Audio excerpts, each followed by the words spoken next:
Hello friend, welcome to Samriddhi classes. Friends, इस video हम लोग देखेंगे ओपियोइड रिसेप्टर। तो हम यहाँ पे अभी तक प्रीवियस 2 वीडियो हम लोगों ने देख लिया कि एल्जेसिया क्या होते हैं, एनाल्जेसिक्स क्या होते हैं, और फिर मार्फिन के बारे में हम लोगों ने स्टडी कर लिया।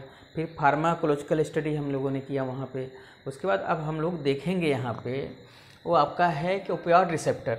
तो क्या है कि जो ओपियोइड्स मालिक्यूल हैं, जो आपके मार्फिन मालिक्यूल्स हैं या उसके कंजेनर्स जो हैं, वो क्या होते हैं, एक स्पेसिफिक रिसेप्टर से बाइंड करते हैं। जब स्पेसिफिक रिसेप्टर से बाइंड करते हैं तो क्या करते हैं, फार्माकोलॉजिकल इफेक्ट बॉडी में प्रोड्यूस करते हैं। अब हम बात करते हैं कि जो आपके मॉर्फिन है या ओपियोइड्स हैं, ये किस रिसेप्टर बाइंड करते हैं। तो ये रिसेप्टर बाइंड करते हैं, 3 टाइप रिसेप्टर्स होते हैं, म्यू, कप्पा और डेल्टा। यहाँ पे 3 टाइप रिसेप्टर हैं, 1 बाय 1 हम लोग डिस्कस करेंगे। पहला हम बात करते हैं म्यू रिसेप्टर की बात करेंगे, जिसमें म्यू1 और म्यू2 होता है। तो यहाँ पे देखिए कि this receptor is characterised by the high affinity to morphine. तो आपका जो म्यू रिसेप्टर है उसकी हाई एफिनिटी होती है, किसके लिए होती है, मॉर्फिन के लिए होती है। दूसरा चीज़ देखिए, अगर म्यू1 की बात करें तो हाई एफिनिटी टू मॉर्फिन होगा। ये क्या होगा, सुप्रा स्पाइनल एनाल्जेसिया प्रोड्यूस करता है और ब्लॉक्ड बाय नैलोक्सोनाजेन। यहाँ से ये म्यू1 रिसेप्टर आपका ब्लॉक्ड होता है। अब म्यू2 की बात करें तो म्यू2 क्या है कि ये मॉर्फिन के लिए लोअर एफिनिटी होती है इनके पास। ये क्या करते हैं, स्पाइनल एनाल्जेसिया प्रोड्यूस करते हैं, रिस्पायरेटरी डिप्रेशन होता है और ये कॉन्स्टिपेशन काज करते हैं जब म्यू2 रिसेप्टर थ्रू ऑपरेट होते हैं। अब हम बात कर रहे हैं यहाँ पे वो है कप्पा रिसेप्टर की। तो कप्पा रिसेप्टर जो होता है इसे बोलते हैं K1 और K3 रिसेप्टर होते हैं। यहाँ पे 2 टाइप के होते हैं। इनकी जो हायर एफिनिटी होती है ये होती है कीटोसाइक्लोजोसिन होती है और डाइनॉर्फिन के लिए होती है, इनकी हायर एफिनिटी होती है। ये क्या करते हैं, स्पाइनल एनाल्जेसिया प्रोड्यूस करते हैं और रिस्पायरेटरी डिप्रेशन काज करते हैं। ये तो हो गया आपका कप्पा। अब बात आती है डेल्टा रिसेप्टर की, जो हाई एफिनिटी होती है इनकैफिलिन के लिए होती है और ये क्या करते हैं, डॉर्सल और स्पाइनल एनाल्जेसिया प्रोड्यूस करते हैं। अब क्या होगा कि इसमें जब कभी भी क्वेश्चन आता है तो ये आता है कि ओपियोइड रिसेप्टर के बारे में शॉर्ट नोट लिखिए। तो ओपियोइड रिसेप्टर 3 टाइप के हो गए, म्यू, कप्पा, डेल्टा। म्यू1 म्यू2 2 हो गए, कप्पा में हो गया आपका K1 और K3 हो गए और डेल्टा आपको लिखना है। तो इसमें आपको बस मॉर्फिन की एफिनिटी ज़्यादा है, किसी में कम है, कोई इनकैफिलिन के लिए हाई एफिनिटी रखता है, ये आपको डिटेल वहाँ पे लिखनी है। अब बात आती है कि ये म्यू, कप्पा और डेल्टा बाइंड किससे करते हैं, क्या मैकेनिज्म थ्रू चलती है कि जो ये हमारी बॉडी में इफेक्ट शो करते हैं, जो पेन को क्या करते हैं, रिलीफ देते हैं पेन में जब हम लोग लेते हैं मॉर्फिन। तो अब क्या होता है कि इससे जब मॉर्फिन मैकेनिज्म की बात करें तो इसमें गाबा की बात करें, नॉरेड्रेनालिन की बात करें, 5-HT की बात करें, जितने भी आपके ये न्यूरोमल ट्रांसमीटर हैं इसमें सब कहीं न कहीं क्या होते हैं कि ओपियोइड में इन्वॉल्व होते हैं। तो अब बात करते हैं ओपियोइड रिसेप्टर की। अगर बात करें किसके थ्रू चलता है तो ये चलते हैं जी प्रोटीन कपल रिसेप्टर थ्रू क्या होते हैं, ये ऑपरेट होते हैं। तो हम लोग करना क्या है कि जब भी कैल्शियम आपका ब्रेन से, कैल्शियम जब भी स्टिमुलेट करता है तो वहाँ ब्रेन से क्या होगा, न्यूरोमोल ट्रांसमिशन रिलीज होगा। जब न्यूरोमोल ट्रांसमीटर रिलीज होता है तो क्या करता है कि पेन प्रोड्यूस करेगा।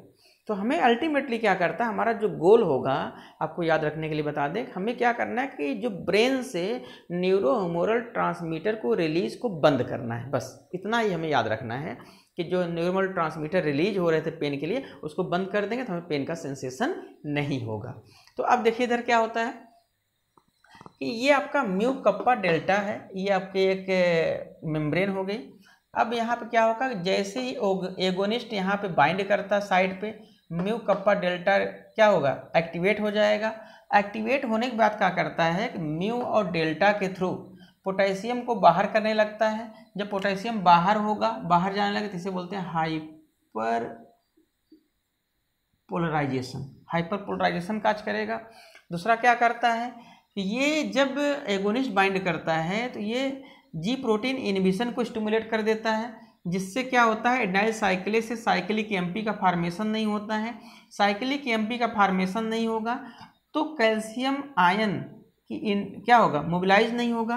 अब कैल्शियम आयन मोबिलाइज नहीं होगा तो यहाँ पे ट्रांसमीटर रिलीज नहीं होगा और फिर पेन का सेंसेशन नहीं होगा। ये तो एक इसकी मैकेनिज्म हो गई। दूसरा चीज़ देखिए कि जब यहाँ पे हाइपर पोलराइजेशन होता है, पोटेशियम आयन बाहर जाता है, तो क्या करता है कि ये कहीं न कहीं इनडायरेक्टली क्या करता है कि कैल्शियम के जो यहाँ पे कैल्शियम आपका मोबिलाइज करा, जो कैल्शियम यहाँ से रिलीज हो रहा था वो कैल्शियम इसकी अवेलेबिलिटी को कम कर देता है। कैल्शियम यहाँ से क्या होगा आपका मोबिलाइज नहीं होगा।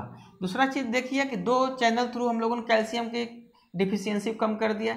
साइक्लिक एमपी से कैल्शियम फार्मेशन नहीं हुआ, कैल्शियम की अवेलेबिलिटी यहाँ से कम हो गई। तीसरा क्या है, यहाँ पे टी टाइप के कैल्शियम चैनल है।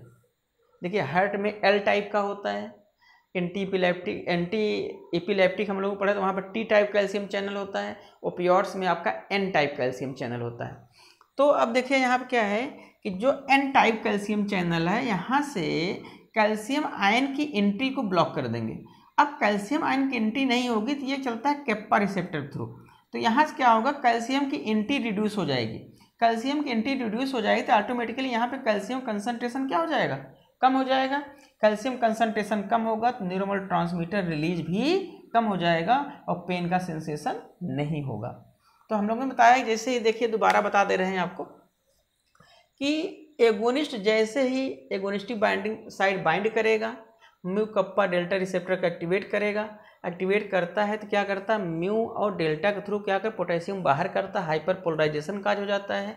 जब जी प्रोटीन इनहिबिशन स्टिमुलेट होगा, ये इनहिबिशन एक्टिवेट होगा तो एडेनाइल साइक्लेस से साइक्लिक एमपी के फार्मेशन को इनहिबिट कर देगा। साइक्लिक एमपी का फार्मेशन नहीं होगा तो कैल्शियम की अवेलेबिलिटी कम हो जाएगी।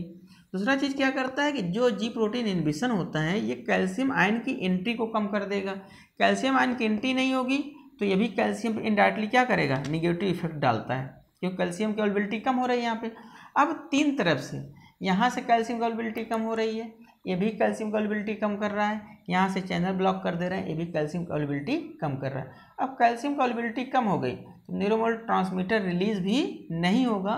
न्यूरो ट्रांसमीटर रिलीज नहीं होगा, यहाँ से कम हो जाएगा तो हमें पेन का सेंसेशन नहीं होगा। ये तो हो गई मैकेनिज्म। अब बात आती है इसके एंटागोनिस्ट की बात आती है। कभी कभी जब मार्फिन पॉइजनिंग होती है, इसको हम लोगों ने पॉइजनिंग डिस्कस कर लिया है, जब मार्फिन पॉइजनिंग होती है तो हम लोग जो इसका एंटागोनिस्ट यूज करते हैं वो है नलोक्सोन यूज करते हैं, जिसे बोलते हैं ओपियोइड्स, प्योर ओपियोइड्स एंटागोनिस्ट। तो इसका बोलते हैं it is N allyl noroxymorphone and competitive antagonist.